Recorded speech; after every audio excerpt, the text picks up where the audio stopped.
নমস্কার সুপ্রিয় দর্শক, সকলকেই স্বাগত জানাচ্ছি হিন্দু লাইভস ম্যাটার ইউটিউব চ্যানেলে। দর্শক, এক পক্ষের 4 জন মুক্তির বিনিময়ে অন্য পক্ষের 210 জনকে হত্যা। Does it make sense? এরকমই একটি ঘটনা ঘটেছে আজকে স্যাটারডে জুনের 8 তারিখে গাজার মধ্য গাজার নাসরিয়া এলাকা থেকে। সেই এলাকায় ইসরায়েলি সেনাবাহিনী এ যাবৎকালের তাদের লার্জেস্ট রেস্কিউ অপারেশন চালিয়েছে। তারা হেভি এয়ার এবং গ্রাউন্ড অ্যাসল্ট করে আক্রমণ করে গানার এনে হেলিকপ্টার এনে আকাশ থেকে স্থল থেকে আক্রমণ চালিয়ে একটা জায়গা থেকে 4 জন যাদেরকে জিম্মি আনা হয়েছিল 7 অক্টোবর 2023 হামাস সন্ত্রাসীরা যখন ইসরায়েলে আক্রমণ করে সাধারণ মানুষদেরকে, আপনারা জানেন 1200-এরও বেশি মানুষকে হত্যা করেছে এবং 240 জনকে জিম্মি করে আনা হয়েছিল, ধরে এনেছিল। তাদের মধ্য থেকে 4 জনকে ইসরায়েল মুক্ত করতে পেরেছে।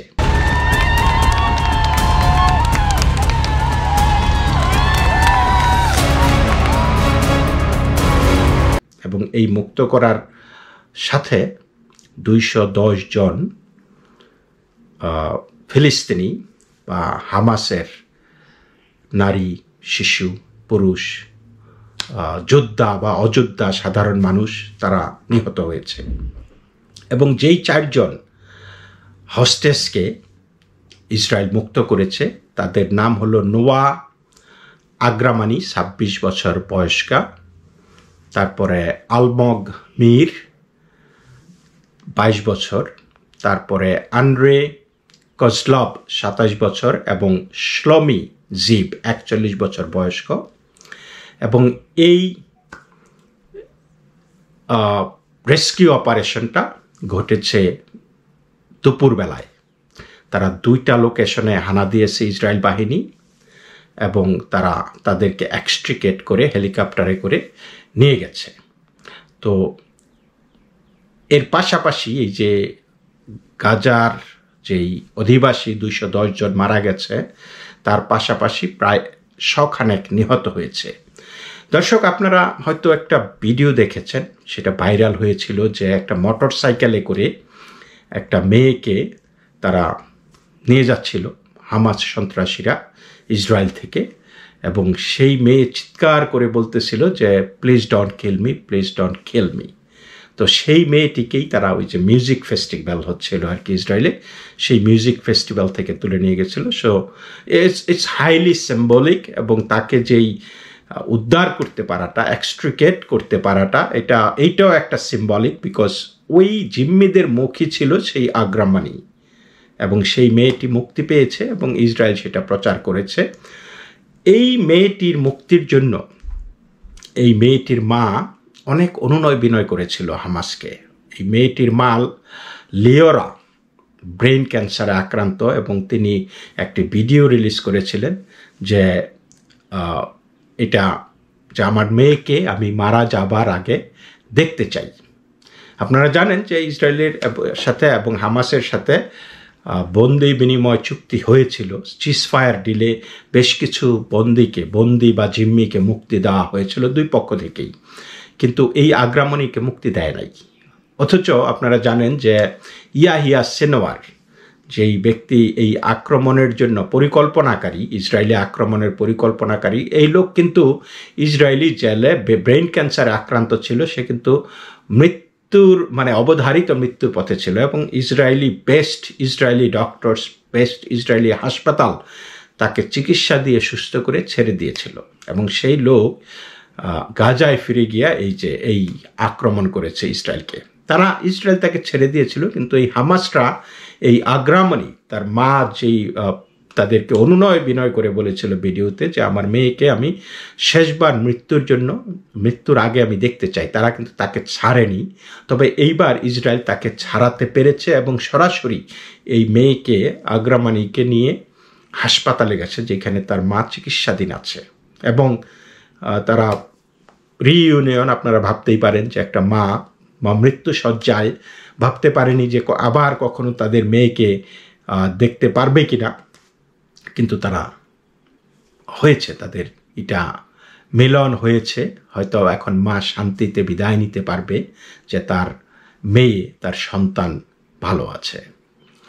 এবং এই অপারেশনটা খুবই ডেয়ারিং ছিল এবং বোঝাই যাচ্ছে যে ইট ওয়াজ প্ল্যান ভেরি ব্রিলিয়ান্টলি, এক্সিকিউটেড এক্সট্রাঅর্ডিনারিলি। এবং সেটাই বলেছে ইসরায়েলের ডিফেন্স মিনিস্টার ইয়োব গালান্ট। তিনি বলেছেন যে ইসরায়েলি এয়ারক্রাফট হার্মড ওভারহেড, মানে রীতিমতো তারা একটা ভীতিকর একটা অবস্থান নিয়েছে ওভারহেডে। এবং সেই পরিস্থিতিতে এই যাদেরকে মেরে ইয়েদেরকে, এই হস্টেজদেরকে এক্সট্রাক্ট করা হয়েছে এবং যারা মারা হয়েছিল আর কি, যেই সমস্ত হামাস বা প্যালেস্টাইনিয়ান মানুষকে, তাদেরকে আল আকসা মার্টাইস হসপিটালে নিয়ে যাওয়া হয়েছে এবং সেইখানে 210 জন ডেড এবং 100 আহত, সেটা কনফার্ম করেছে অ্যাসোসিয়েটেড প্রেস। তো দর্শক, এর পরিপ্রেক্ষিতে তীব্র প্রতিক্রিয়া ব্যক্ত করেছে যে হামাসের এক বড় নেতা, তার নাম বাসেম নাইম, সে লেবাননে পলাতক আছে। সে বলেছে, দি horrific massacre committed today by Netanyahu and his fascist government against the Palestinian people in Gaza, which led to slaughter of 210 and more than 400 wounded so far, under the pretext of liberating those detained by the resistance, confirms that resistance has said repeatedly that Netanyahu does not plan to reach an agreement to stop the war and free the captured Israelis peacefully. তিনি বলেছেন, এই Bassam Naim বলেছেন যে এই যে এতগুলি মানুষকে horrific যেই ম্যাসাকার, তারা গণহত্যাটা করলো নেতানিয়াহুর স্বৈরাচারী সরকার, এবং 210 জনকে মেরে ফেলেছে, 400 জনকে আহত করেছে, এই তথাকথিত তাদের জিম্মিদেরকে মুক্ত করার জন্য। অথচ তাদেরকে আমরা তাদেরকে ডিটেইন করেছিলাম। শব্দটা ডিটেইন হয়েছিল নাকি তাদেরকে তাদের দেশ থেকে জিম্মি করা হয়েছিল জোরপূর্বক?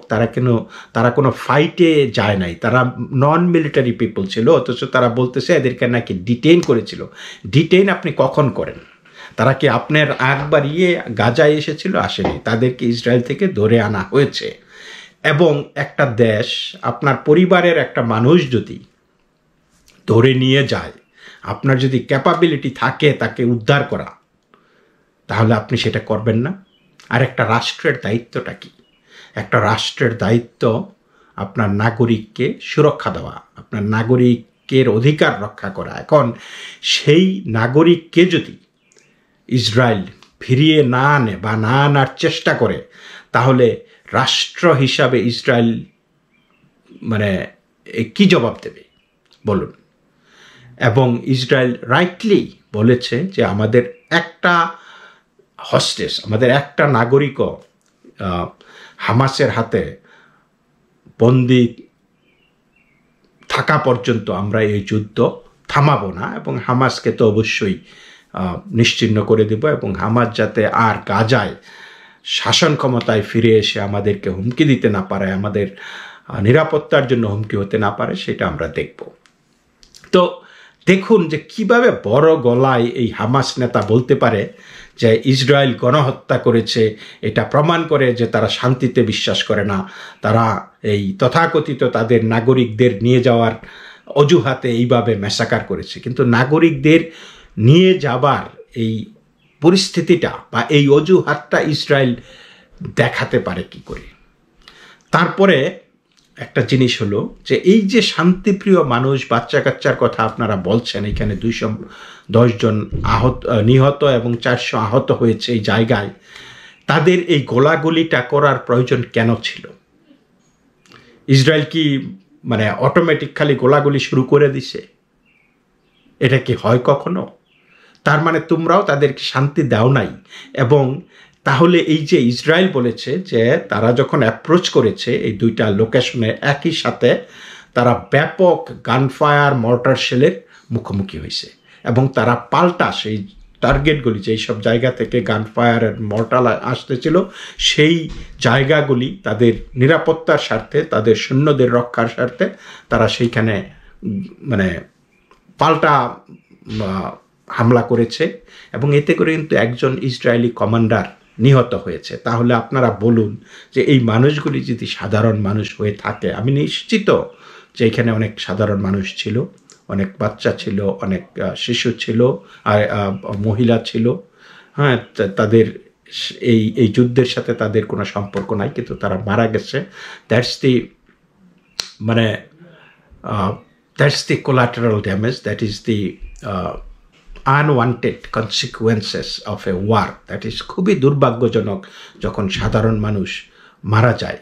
কিন্তু এই সাধারণ মানুষকে যদি ঢাল করে সন্ত্রাসীরা সেইখানে আশ্রয় নেয় এবং সন্ত্রাস চালায়, সেইখানে আপনি একজন বাইরে থেকে বা আকাশ থেকে যখন আপনি আক্রমণ করবেন সন্ত্রাসীকে টার্গেট করে, আপনার সেইখানে দেখার সুযোগ নেই। বা একজন মিলিটারি আসছে, একজন সেনা সদস্য আসলো বা একটা গ্রুপ আসলো, এসে দেখলো যে ওইখান থেকে ফায়ারিং হচ্ছে, ওইখানে মানুষ আছে, তারা কি ওই কম্পিউটার টিপে টিপে বা ছবি তুলে তুলে বা কাছে গিয়ে বলবে আচ্ছা কে সন্ত্রাসী না? এটা কি সম্ভব?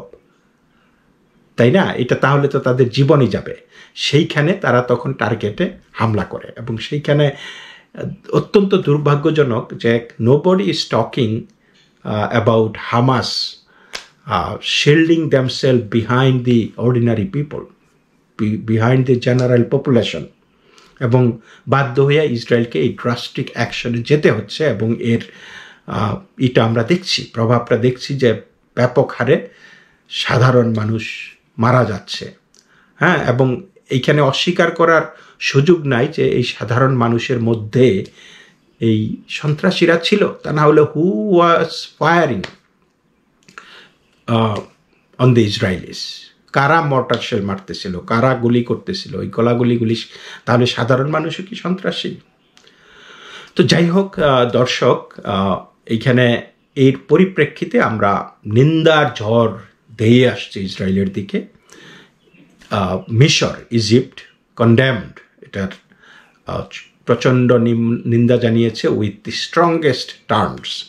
তারা বলেছে যে Israeli attacks is flagrant violation of all rules of international ল।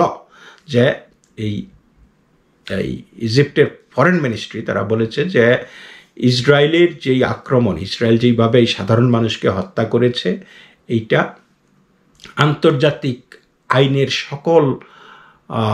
সকল কিছুর লঙ্ঘন। এবং জর্ডানও এটা নিয়ে কন্ডেম করেছে, কিন্তু তারা কিন্তু বলেনি যে Israel has a right to extricate its citizen, right to take its citizen back, dead or alive. এবং ইসরায়েল কিন্তু বেশ কিছু ড্যাড বডিও তারা নিয়ে গেছে।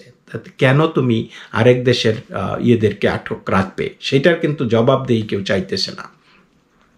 তারপরে ইয়েরা বলেছে, আপনার ইউরোপিয়ান ইউনিয়নের foreign policy chief Josep Borrell, তিনি টুইটারে মেসেজ দিয়েছে যে the bloodbath must end immediately, যে এই রক্তক্ষরণ, রক্তের বন্যা এখনই থামতে হবে।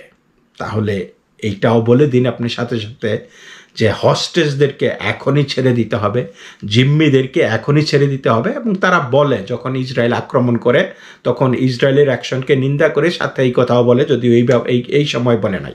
তাহলে আপনারা ইউনিলেটারালি বলেন না কেন? যেই পরিস্থিতিটা, যেই ঘটনাটা এটার সৃষ্টি হয়েছে, সেই ঘটনাটার নিন্দা করে বলেন যে হামাস অনতিবিলম্বে এই হস্টেজদেরকে মুক্তি দিতে হবে, তা না হলে আমরা হামাসের বিরুদ্ধে আছি এবং একটা ব্যবস্থা নেব। কিন্তু তারা সেইগুলি নিচ্ছে না। This is so sad. Israel বলেছে যে আমরা এই যে এতগুলি মানুষ মারা গেছে বিকজ চারিদিক থেকে আমাদের ফোর্সদের প্রতি, আমাদের সৈন্যদের প্রতি আক্রমণ আসছিল, এবং সেই থ্রেটগুলিকে এলিমিনেট করতে গিয়া আমরা এই পাল্টা আক্রমণ করেছি এবং আমাদের একজন কমান্ডো নিহত হয়েছে তার ইনজুরির কারণে। এইদিকে এই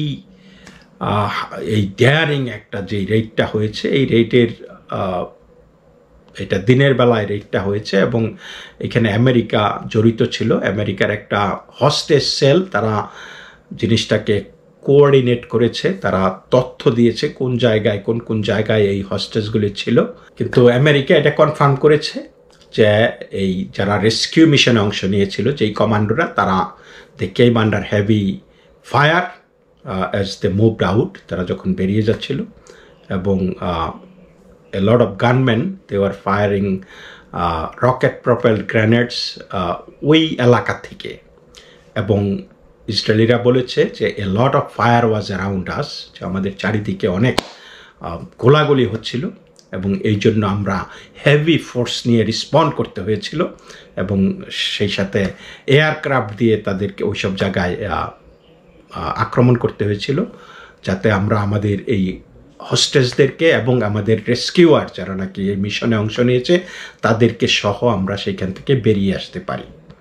যেই প্রতিক্রিয়াটা আসতেছে যে ইসরায়েল কেন এইটা করতে গেল, হোয়াই ইসরায়েল এই এদেরকে আক্রমণ করতে গেল, এই কাজটা কেন করলো, এতগুলি 4 জন মানুষকে বাঁচাইতে গিয়ে 210 জন মানুষ মেরে ফেললো, 400 আহত করলো, why did they do that? তো একটা রাষ্ট্রের কাজই সেটা জনগণকে সুরক্ষা দেওয়া, এবং তাদের জনগণকে টেরোরাইজ করা হয়েছে, তাদের জনগণকে ধরে নিয়ে গেছে ইচ্ছার বিরুদ্ধে। এবং যদিও তারা বলতেছে যে তারা কিন্তু অতিথি বলে, যে এরা নাকি আমাদের অতিথি, যেন হেঁটে হেঁটে হেঁটে হেঁটে তারা সেই ইসরায়েল থেকে সেই মিউজিক ফেস্টিভ্যাল বাদ দিয়ে এই জিহাদিদের সাথে গিয়েছিল, সেটা কিন্তু নয়।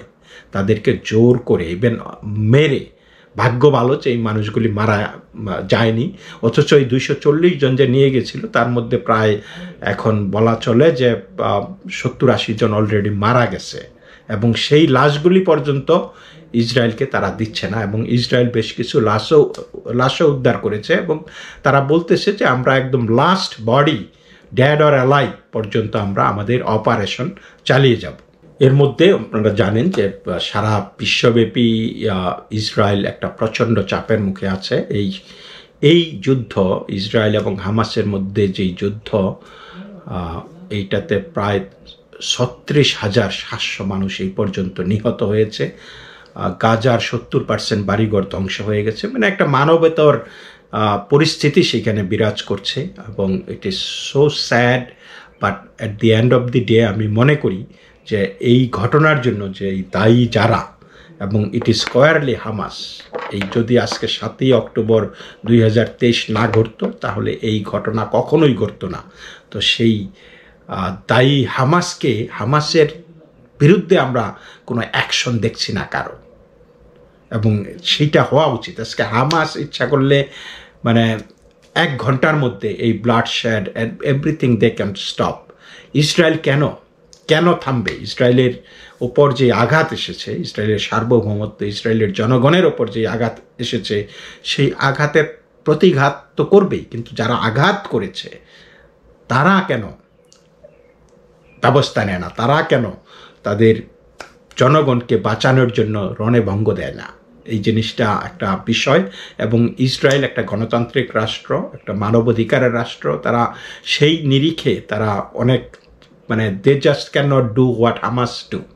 তারা আইনকানুন মানার পরেও তারা তাদের রোবাস্ট একটা সিস্টেম আছে যে এই টার্গেট হামলা করা যাবে, এই টার্গেট করা যাবে না। তারা আক্রমণের আগে 2-3 ঘন্টা আগে থেকে মাইকিং করে, 2-3 ঘন্টা আগে থেকে তারা বা এর আগের দিন থেকে তারা লিফলেট দেয় যে এই এলাকায় আমরা আক্রমণ করছি, তোমরা যারা সাধারণ মানুষ আসে তোমরা সরে যাও। তারপরেও তো মানুষ সরে না। তো এইগুলি কি হামাস কি এইভাবে ওয়ার্নিং দিয়ে হামলা করেছিল? করে নাই। ইসরায়েল এইটা ওয়ার্নিং দেয়, তারপরও যত দোষ নন্দ ঘোষ।